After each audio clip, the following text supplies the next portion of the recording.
सुन लीजिए, संयोजन पढ़े थे। तो संयोजन में हमने क्या देखा था कि दो चीजें मिलकर एक चीज बनाती है। वियोजन में एक चीज टूट करके दो या दो से अधिक पदार्थ में बदल जाती है।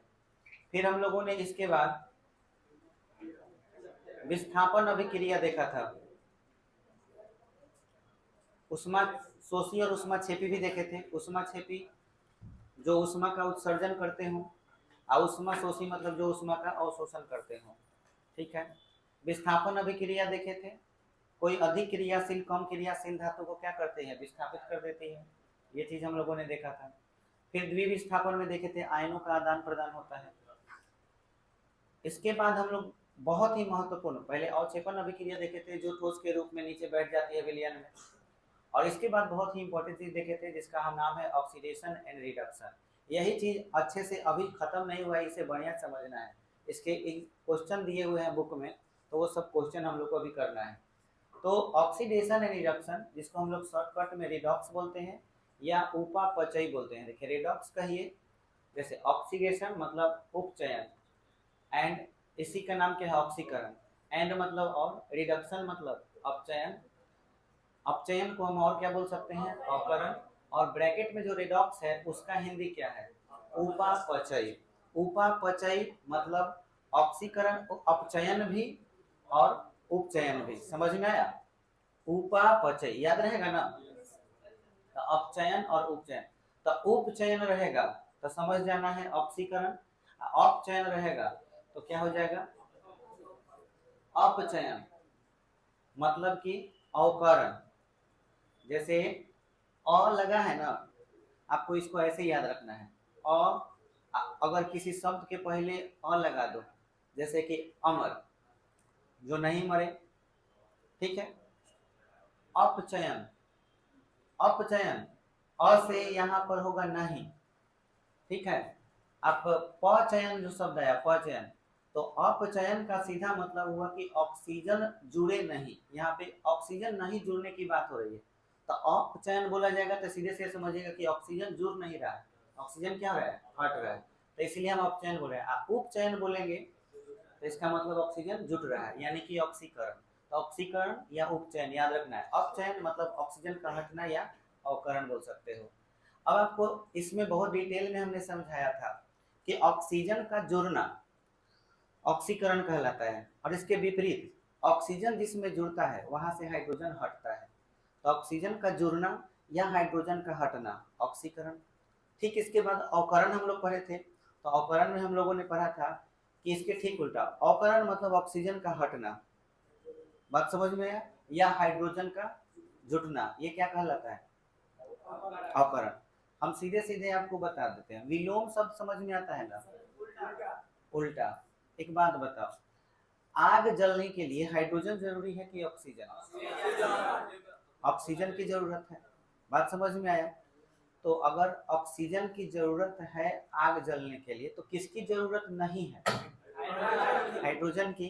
तो इसका मतलब हम बोल सकते हैं कि ऑक्सीजन हाइड्रोजन दोनों दुश्मन है एक दूसरे का, मतलब एक दूसरे के विपरीत है, दुश्मन नहीं बोलेंगे। हालांकि H2O मिलता है तो पानी बन जाता है, तो हम बोलेंगे कि ऑक्सीजन हाइड्रोजन एक दूसरे के विपरीत है। जहां ऑक्सीजन जुड़ेगा वहां से ऑक्सीजन क्या होगा, हटेगा। जहां ऑक्सीजन हटेगा वहां पे हाइड्रोजन क्या होगा, जुड़ेगा। याद रहेगा। तो ऑक्सीकरण मतलब ऑक्सीजन का जुड़ना, तो ठीक उसमें हाइड्रोजन का क्या हो जाएगा, हटना। बोलो ये ऑक्सीकरण हुआ कि अवकरण हुआ। तो अब मेरे सवाल का जवाब फटाफट देते जाओ, हम पूछते जा रहे हैं। ठीक है, जिससे पूछेंगे बताएगा।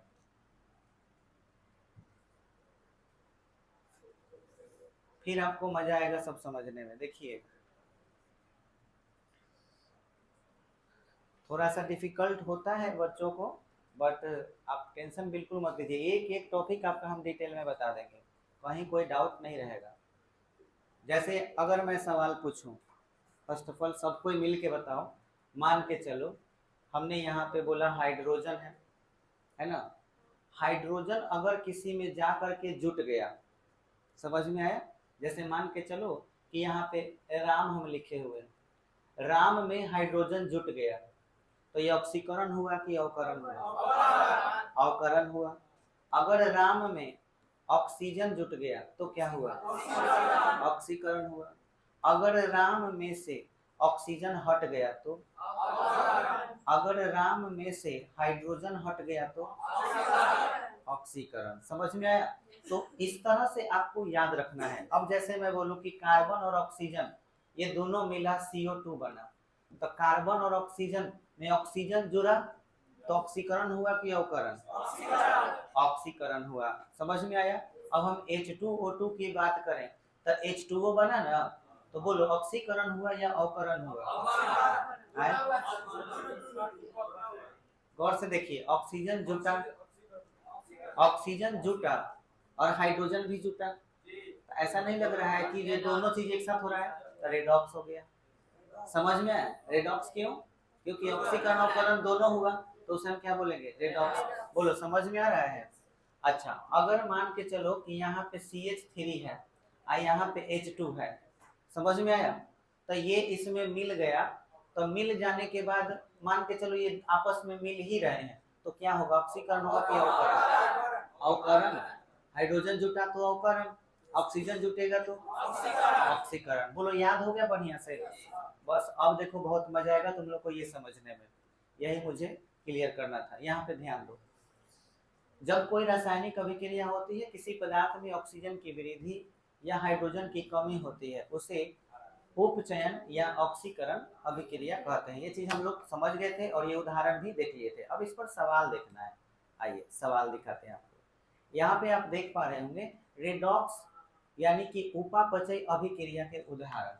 अब आप इस उदाहरण को बढ़िया से देखिएगा। यहाँ हुआ क्या है, कॉपर ऑक्साइड और हाइड्रोजन में अभिक्रिया हो रही है। जब कॉपर ऑक्साइड से हाइड्रोजन में अभिक्रिया हुआ तो पहला चीज कि कॉपर में से ऑक्सीजन हट गया। कॉपर में से क्या हटा? ये चीज हम तीर के चिन्ह के जरिए दिखाए हैं इसमें। एक मिनट, हाँ, इसमें हम तीर के चिन्ह के जरिए यहाँ दिखाए हैं कि देखो बाबू, यहाँ से ऑक्सीजन हटा, बेचारा कॉपर अकेला हो गया, है ना? तो कॉपर अकेला हो गया, इसलिए हम ये कहेंगे कि यह जो क्रिया हुई इतना दूर तक में, वो क्या कहलाएगी? क्यों? क्योंकि ऑक्सीजन हटा। अब आप ठीक से देखिए, यही H2, यही H2 किसके साथ मिला? ऑक्सीजन के साथ। तो H2 अगर ऑक्सीजन के साथ मिल रहा है तो इसे हम क्या कहेंगे? ऑक्सीकरण। हमको दो ही चीज तो देखना है, ऑक्सीकरण और अवकरण। अगर ये दोनों है तो ये पूरा रेडॉक्स कहलाएगा। तो ये किसका एग्जाम्पल हो गया? रेडॉक्स। हम इस समीकरण को देखते ही बोल देंगे कि ये रेडॉक्स अभिक्रिया है। या इसे हम हिंदी में क्या बोल सकते हैं? उपापचय, उपापचय क्रिया है। और भी एग्जाम्पल हमने लिया है, जैसे क्लोरीन और हाइड्रोजन सल्फाइड। देखिए, क्लोरीन हाइड्रोजन आपस में मिले हैं, तो हुआ क्या कि क्लोरीन में हाइड्रोजन जुड़ गया। क्लोरीन में अब हाइड्रोजन जुड़ गया, तो बताओ हाइड्रोजन का जुड़ना क्या कहलाता है? अवकरण कहलाता है। तो अवकरण हो गया। फिर हाइड्रोजन सल्फाइड में आप गौर से देखिए, हाइड्रोजन हट गया है। हाइड्रोजन किससे हटा है? सल्फर से। तो हम जानते हैं हाइड्रोजन का हटना या ऑक्सीजन का जुड़ना, ये दोनों को हम क्या कहते हैं? ऑक्सीकरण। तो हाइड्रोजन हटा, इसलिए इतना दूर तक जो क्रिया हुई वो क्या हुआ? ऑक्सीकरण। तो ये पूरा रिएक्शन किसका एग्जाम्पल है? रेडॉक्स का, यानी उपापचय का। क्लियर हो गया? अब आपको और भी सवाल ऑब्जेक्टिव आते हैं, वो सवाल जो आते हैं उनको भी देखना है। जैसे कि ऑक्सीडाइजिंग एजेंट के बारे में, जिसे हम ऑक्सीकारक बोलते हैं। हम लोग ऑक्सीकारक भी जानेंगे और साथ ही साथ अवकारक भी जानेंगे। अगर ऑक्सीकारक सीख गए तो अवकारक अपने आप बुझा जाएगा कि आखिर ऑक्सीकारक कहेंगे किसे। ठीक, तो अब एकदम ध्यान से यहाँ पे एकदम बुद्धि लगाइएगा, एकदम ध्यान से सुनिएगा। देखिए इसका मतलब क्या है। जब किसी पदार्थ का ऑक्सीकरण हो रहा हो, किसी पदार्थ का ऑक्सीकरण अगर हो रहा है, तो इसका मतलब उस पदार्थ में ऑक्सीजन जुड़ रहा है, ऑक्सीजन की वृद्धि हो रही है। अगर किसी पदार्थ में ऑक्सीजन की वृद्धि हो रही हो, तो जिसके कारण ऑक्सीकरण होता है, जिसके कारण ऑक्सीकरण, जैसे मान लो दो आदमी है। अब दो आदमी है, एक आदमी को ऑक्सीजन की कमी है, उसे ऑक्सीजन चाहिए। दूसरा बंदा जो है उसके पास ऑक्सीजन बहुत सारा है, वो चाह दे तो वो ऑक्सीजन जिसको कमी है उसको दे सकता है, ठीक है। तो जब वो देना शुरू करेगा तो मेरा क्या होगा, ऑक्सीकरण, मतलब जिसका ऑक्सीजन मिल रहा है उसका तो क्या हो रहा है, ऑक्सीकरण। लेकिन ये ऑक्सीकरण हुआ किसके वजह से, जिसने दिया, जो देने वाला है उसी की वजह से ना ऑक्सीकरण हो रहा है। तो बस आपको याद रखना है कि जिसके कारण ऑक्सीकरण होता है उस पदार्थ को हम क्या कहते हैं, ऑक्सीकारक। अब इसको और बढ़िया से समझेंगे उदाहरण से, और बढ़िया से आपको समझ में आएगा। देखिए यहाँ कार्बन एक गैस है, ऑक्सीजन एक गैस है। अब कार्बन और ऑक्सीजन आपस में मिल के CO2 बनाते तो हैं, लेकिन इसमें हमें समझना है कि ऑक्सीकारक कौन है। तो इस अभिक्रिया में कार्बन का ऑक्सीकरण हो रहा है। ऐसा बोलने का मतलब हुआ कि कार्बन को ऑक्सीजन मिल रहा है, देखो इसमें ऑक्सीजन बढ़ गया, पहले अकेला था, अब इसमें ऑक्सीजन क्या हो गया, बढ़ गया। तो ये जो हो रहा है, और यह ऑक्सीकरण किसके कारण हो रहा है, O2 के कारण। O2 ही तो दे रहा है इसको, O2 के कारण हो रहा था ऑक्सीकरण, इसलिए O2 ही क्या है, ऑक्सीकारक। ऑक्सीकारक ऑक्सीडाइजिंग एजेंट है। बोलो क्लियर होगा। चाहे कोई भी हो, अगर वो ऑक्सीजन दे दिया तो वही ऑक्सीकारक है। बोलो ऑक्सीजन देने वाला ऑक्सीकारक। बोलो क्लियर हुआ। ऑक्सीजन देने वाला या हाइड्रोजन लेने वाला, उल्टा सोचो, जो ऑक्सीजन देगा वो अगर हाइड्रोजन लेगा तो प्रायः वो क्या कहलाएगा, ऑक्सीकारक।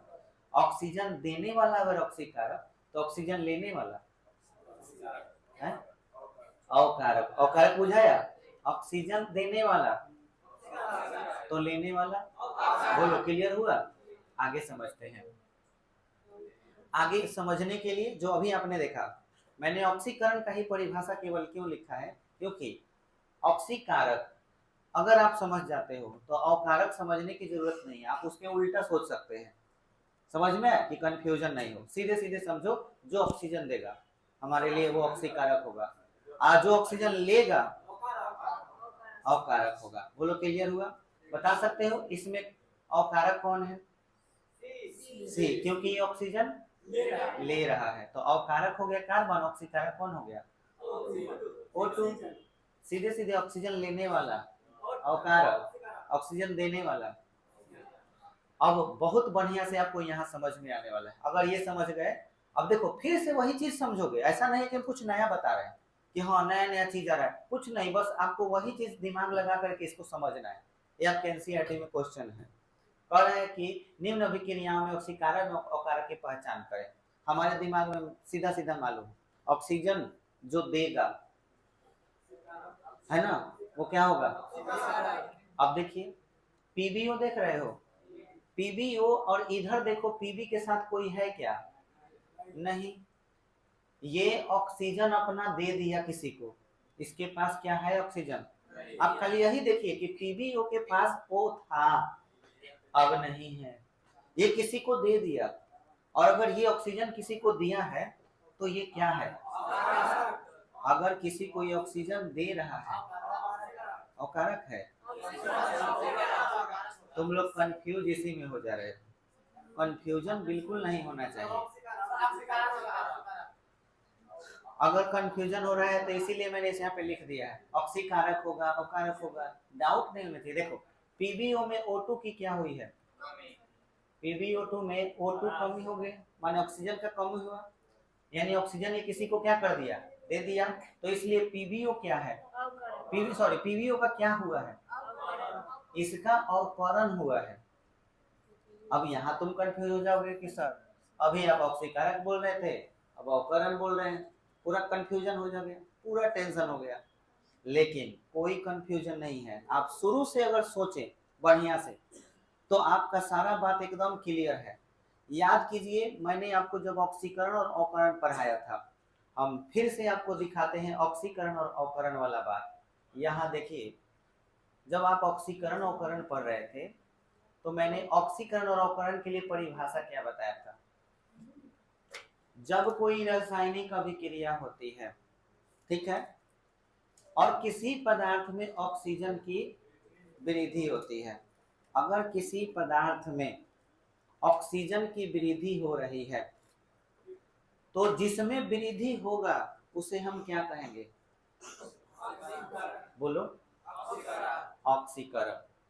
अब हम एग्जाम्पल के लिए यहाँ पर का एग्जाम्पल ले लेते हैं, जो अभी सवाल में आया था एग्जाम्पल। ये देखिए, भाई बता रहे थे ना, देखिए ध्यान से, कोई डाउट वाला बात नहीं है। पहले आप यहाँ पे ये समझिए कि ऑक्सीकरण और अवकरण, फिर समझिए ऑक्सीकारक और अवकारक, कोई डाउट नहीं होगा। अभी आपने जो देखा उसमें क्या था? ऑक्सीजन का जुड़ना ऑक्सीकरण कहलाता है। इस पूरे अभिक्रिया का नाम का बात हो रहा है। अब आप यहाँ देखिए, पीबीओ है ना, इसमें से ओ क्या हो गया है? हट गया है। कितना दूर देखिए, पीबीओ में से ओ क्या हो गया? हट गया। ऑक्सीजन का हटना क्या कहलाता है? कारक वाला बात मत करो, अभिक्रिया का बात हो रही है। ये जो हुआ ये क्या कहलाएगा? ऑक्सीकरण। खड़ा होकर स्टैंड अप। ऑक्सीकरण किसे कहते हैं? दो ऑप्शन है तुम्हारे पास, सही ऑप्शन चुनना है। ऑक्सीकरण कैसे पहचानोगे, सवाल ये है। ऑप्शन है, किसी में ऑक्सीजन जुट जाए तो ऑक्सीकरण, या किसी से ऑक्सीजन हट जाए तो ऑक्सीकरण। दो में से कोई एक सही है। जुट जाए। आप बताइए, आपको कैसे पता चलेगा कि ऑक्सीकरण हो रहा है कि अवकरण? ये कैसे, किधर से देखोगे? बाएं तरफ देखोगे कि दाएं तरफ देखोगे? बाएं तरफ देखो, क्या लिखा हुआ है? पीबीओ। इधर देखो क्या लिखा है? 2 पीबी। खाली पीबी पर नजर डालो, पीबीओ है, इधर क्या है? इसके पास ऑक्सीजन पहले था, अब हट गया, तो बोलो ये अभिक्रिया क्या कहलाएगा? ऑक्सीकरण। पर अभी तुम बोले हो कि सर ऑक्सीजन अगर जुटे, इस बेचारे का ऑक्सीजन तो गायब हो गया। ऑक्सीजन जुट नहीं रहा है, ऑक्सीजन तो इसमें से हट रहा है, हट गया, तो ये वाला क्रिया क्या कहलाएगा? अवकरण। बोलो ये क्लियर हुआ? ध्यान दें, ये अभिक्रिया का नाम हुआ, पदार्थ का नाम नहीं हुआ। ये किसका नाम हुआ? अभिक्रिया। यहाँ कौन सी अभिक्रिया हुई? अवकरण अभिक्रिया हुई, अवकरण अभिक्रिया। क्लियर होगा? अच्छा, अब जरा गौर से देखिए, कार्बन, क्या इसके पास ऑक्सीजन है? नहीं है। इधर देखिए, है, तो कार्बन में ऑक्सीजन क्या हुआ? ऑक्सीकरण। तो ये पूरा रेडॉक्स अभिक्रिया है। ये क्लियर हुआ? उसको समझने का तरीका अलग था, ऑक्सीकरण और अवकरण। लेकिन ऑक्सीकारक और अवकारक ये अगर समझना है तो इसके लिए हमने आपको अभी बताया, बैठिए, अभी हमने आपको बताया, ध्यान दीजिए, पीबीओ के बाद पास क्या है? ऑक्सीजन है ना? ये ऑक्सीजन अपने पास रखा है, इसीलिए ये ऑक्सीकारक है। ऑक्सीकारक ऑक्सीजन रखे हैं, समझ में आया? ये ऑक्सीजन अपने पास रखा हुआ है, इसलिए इतना का नाम क्या है? ऑक्सीकारक। मतलब जो ऑक्सीजन का धारण करके रखा है। समझ में आया?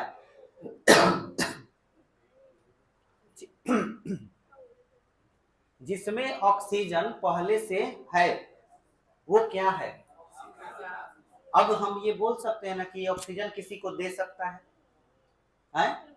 अगर ऑक्सीजन दे सकता है, इसीलिए ये क्या है? ऑक्सीकारक। हमने तुमको ये बताया कि पीबीओ में O2 की क्या हुई है? कमी हुई है, यानी कि ये किसी ने ऑक्सीजन को किसी को दे दिया। कैसे पता चला? हाँ जाइए, अब देखिए पीबीओ में, यहाँ देखिए पीबी का O हट गया ना, तो बताइए पीबीओ ऑक्सीकारक है कि नहीं है?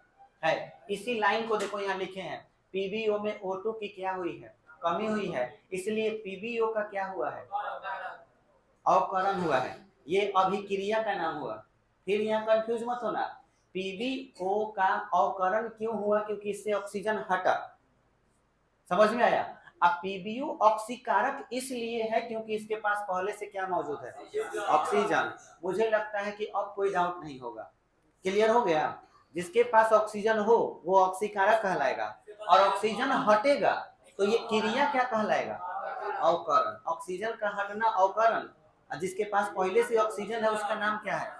ऑक्सीकारक। बोलो क्लियर हुआ? अभी और क्लियर हो जाएगा आगे समझोगे तो। जरा गौर से देखो, C में O2 की क्या हुई है? वृद्धि। तो C में O2 की वृद्धि हुई तो O2 में वृद्धि होना ऑक्सीकरण कहलाता है, और अगर ऑक्सीकरण है तो C हमारा क्या कहलाएगा? अकारक, क्योंकि इसके पास तो ऑक्सीजन है ही नहीं। जब इसके पास ऑक्सीजन है नहीं तो क्या इसे ऑक्सीकारक कहेंगे? ऑक्सीकारक तो नहीं कहेंगे तो क्या कहेंगे? अकारक। तो कार्बन क्या है? अकारक। अब आपके परीक्षा में ऑब्जेक्टिव सवाल पूछ देगा, समीकरण दे देगा, आप कहेगा कि इसमें अकारक है, 4 गो ऑप्शन दे देगा, पीबीओ दे देगा, पीबी दे देगा, सी दे देगा, अब आप सोचते रह जाइएगा, तो आप आंसर क्या मारेंगे? सी। क्लियर हो गया? चलिए अगले प्रश्न पर आते हैं। यहां पर गौर से देखिए, H2S I2। अभी आपको ध्यान देना है कि H2S और इधर HI देख रहे हो ना?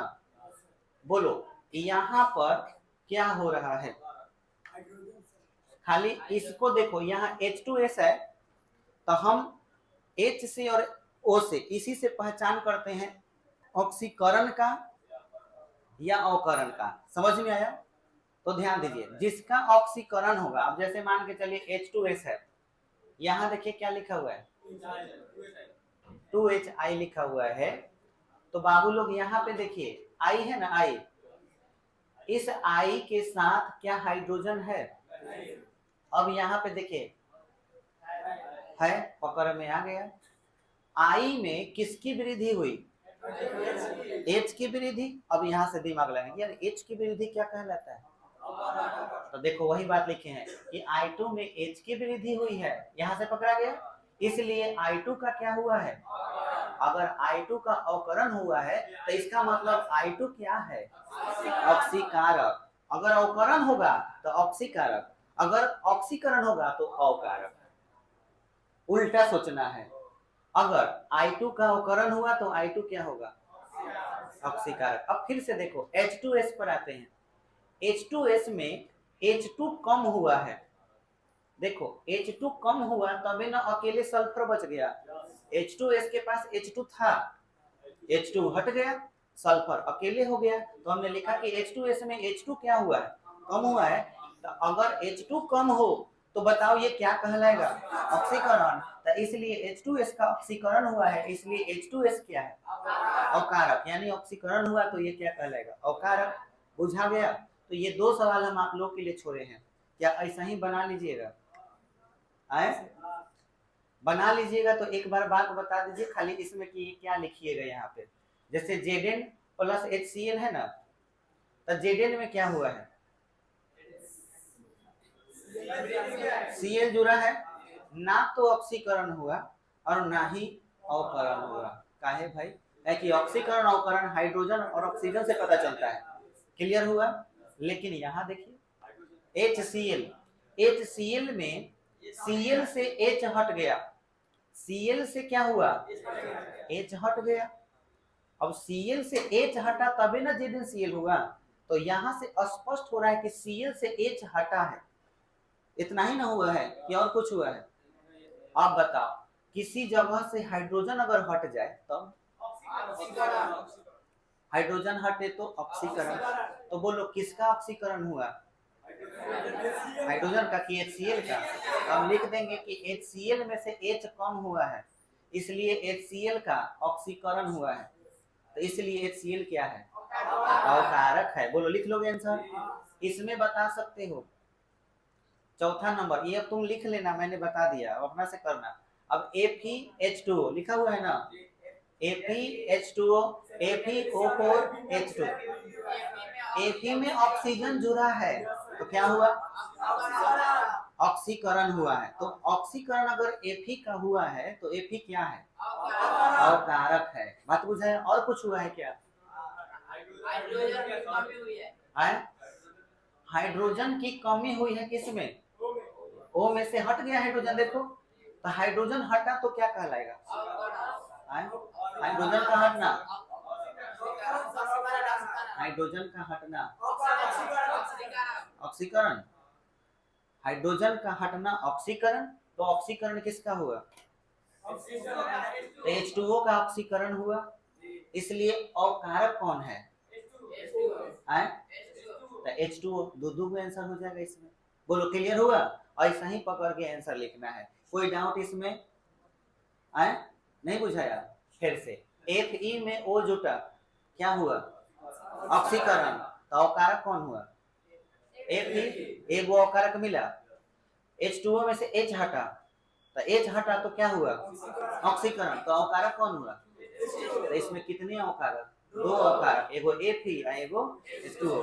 बोलो क्लियर हुआ? ऐसे पहचानना है। तो इस तरह का कोई भी सवाल आएगा आप कर लोगे, ये दो तुम लोग खुद से करोगे। अब समझना है रेंसिडिटी, मतलब विकृत गंधिता क्या होता है। तो ध्यान से समझिएगा, विकृत गंधिता कोई भारी चीज नहीं है, बहुत आसान सा चीज है। विकृत गंधिता अगर परीक्षा में आ जाए 2 मार्क्स के लिए कि विकृत गंधिता से आप क्या समझते हैं, तो आपको सीधे सीधे याद रखना है कि जब वसा या तेल युक्त पदार्थ, वसा आप अच्छी तरह जानते हो, वसा मतलब कि तेल युक्त पदार्थ, कोई भी तेलीय पदार्थ, जैसे कि हम लोग पूरी खाते हैं, है ना, या पूरी या पराठा बनता है तो उस पर भी तेल लगाया जाता है, कोई सब्जी है तो उसमें भी तेल डलाता है। तो कोई भी ऐसा चीज जिसमें क्या मिला हुआ हो? तेल मिला हुआ हो। तेल मिलने का मतलब हुआ वसा। तो वसा या तेल युक्त पदार्थ अगर खुली हवा में छोड़ देते हैं, अगर आप खुली हवा में छोड़ दीजिएगा तो जाहिर सी बात है कि हवा में ऑक्सीजन रहता है, वो ऑक्सीजन पदार्थ को क्या कर देगा? ऑक्सीकृत कर देगा, मतलब उसमें ऑक्सीजन अभिक्रिया कर लेगा, तो पदार्थ का क्या होगा? ऑक्सीकरण हो जाएगा। कोई भी खुला पदार्थ छोड़ दीजिए तो ऑक्सीकरण हो गया, और पदार्थ से क्या होने लगता है? दुर्गंध आने लगता है, वो महकने लगता है। समझ में आया? इसी घटना को क्या कहते हैं? विकृत गंधिता। बोलो क्लियर हुआ? जैसे आप मान के चलिए कि अगर पराठा है, उसको बना करके कुछ दिन तक छोड़ दिया जाए खुली अवस्था में तो महकने लगेगा। सब्जी है, हाँ बस हमने कहने से ना अरुआ गैल, तो अरुआ गैल के ही हिंदी में कहा जाला का चीज? विकृत गंधिता। बुझा गया? ये मत लिख दीजिए कि अरुआ जाला, परीक्षा में नहीं लिखेगा। अच्छा अब सुनिए, इसको रोकने का क्या उपाय है? तो बस एक ही उपाय है, ऑक्सीजन को ब्लॉक कर दो। किसी तरह ऑक्सीजन को ब्लॉक कर दोगे तो काम हो जाएगा। तो विकृत गंधिता से रोकने के उपाय, ऐसे बर्तन में रखें कि अंदर की हवा बाहर और बाहर की हवा अंदर जा सके कि नहीं जा सके? नहीं जा सके। समझ में आया? दूसरा, फ्रिज में रख दीजिए। तीसरा उपाय क्या है? प्रति ऑक्सीकारक का उपयोग करिए। अब प्रति ऑक्सीकारक कंफ्यूज हो गए तो समझो, बाजार में जब आप कोई चीज, मतलब रेडीमेड कोई चीज खरीदने जाते हैं, जैसे कि मान के चलिए चिप्स खरीदने गए या कुरकुरे, तो उसमें कुरकुरे चाहे चिप्स खरीदिएगा तो चिप्स जितना रहता है उससे ज्यादा उसमें हवा रहता है, और वो रहता है कौन सा गैस? नाइट्रोजन। अब वो नाइट्रोजन है तो ऑक्सीजन को सटने नहीं देगा। समझ में आया? जब तक वो नाइट्रोजन उसके संपर्क में रहेगा ऑक्सीकरण नहीं होगा और वो खराब नहीं होगा। लेकिन खोल दीजिएगा, थोड़ा सा भी ऑक्सीजन चला जाएगा तो मेहरा जाएगा, तो वह विकृत गंधिता का प्रोसेस शुरू हो गया। समझ में आया? तो ऐसे चीजों को, जैसे कि नाइट्रोजन हो गया, विटामिन सी हो गया या विटामिन ई होगा, ऐसे चीजें क्या कहलाती हैं? प्रति ऑक्सीकारक, मतलब ये ऑक्सीजन को संपर्क में नहीं आने देती है। बोलो क्लियर हो गया? अब सुनो, लास्ट टॉपिक तुम्हारा है वैद्युत अपघटन अभिक्रिया, जो 9th में भी पढ़ाएगा, और ये खत्म नहीं होगा, ये टॉपिक अगले चैप्टर में भी खूब डिटेल में पढ़ेंगे, इसका यूज भी पढ़ेंगे। समझ में आया? तो ध्यान से समझिएगा कि होता क्या है। तो याद होगा एनोड कैथोड पढ़ाए थे। मान के चलो है ये वो बर्तन है, ये बर्तन ऐसा है जो कुचालक है, तब इस तरह के बर्तन को हम लोग वोल्टामीटर बोलते हैं। क्या बोलते हैं? हाँ, तो ये बर्तन क्या कहलाएगा? वोल्टामीटर। इसमें एगो छड़ डाल देंगे कॉपर का, एगो छड़ डाल देंगे जिंक का, एगो को एनोड कहेंगे, एगो को क्या कहेंगे? कैथोड। भाई बैटरी का सिंबल है या सेल का, अब बैटरी को प्लस से जोड़ देंगे तो एनोड कहलाएगा, और माइनस से जोड़ देंगे तो क्या कहलाएगा? कैथोड। इसमें हम डाल दिए हैं पानी। पानी जब डाल दीजिएगा तो आपको मालूम है हाइड्रोजन और ऑक्सीजन में, हाइड्रोजन कई गो रहता है जल में? दो गो क्यों रहता है? क्योंकि हाइड्रोजन के पास कितने इलेक्ट्रॉन है? एक। ऑक्सीजन को कितना चाहिए? 2 चाहिए। तो कितने हाइड्रोजन चाहिए? 2 हाइड्रोजन चाहिए। अगर 2 हाइड्रोजन चाहिए तो वो 2 इलेक्ट्रॉन किसको देगा? ऑक्सीजन को, तभी ना उसका स्टेप पूरा होगा। तो अगर हम तुमसे कहें कि H2O में H के पास कितने इलेक्ट्रॉन, एक, दो H है तो 2 इलेक्ट्रॉन, ये दोनों इलेक्ट्रॉन कौन ले लिया है, वो ऑक्सीजन ले लिया है इससे। भाई इसका काम हो गया, इसका भी काम हो गया।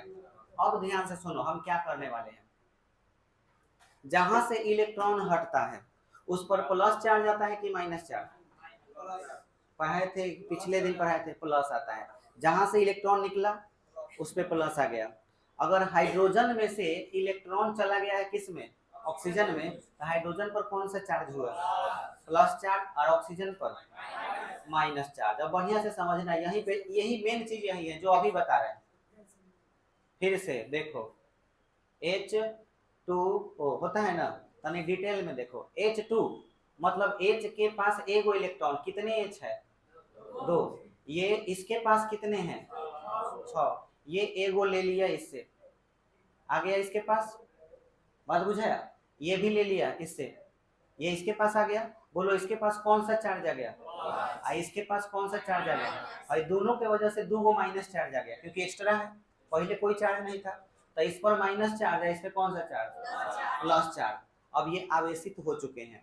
अगर हम इनके पास में कोई अलग से नेगेटिव चार्ज ला दें, बहुत सारा नेगेटिव चार्ज, तो नेगेटिव किसको खींचता है, पॉजिटिव को, प्लस को।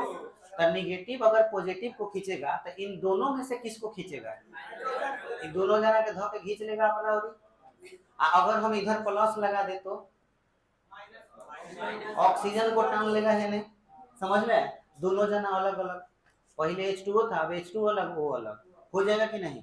लेकिन ये कब होगा, जब 2 प्लेट होगा, एगो प्लेट प्लस का होगा, एगो प्लेट किसका, माइनस का। बस उन्हें काम तो किए हैं।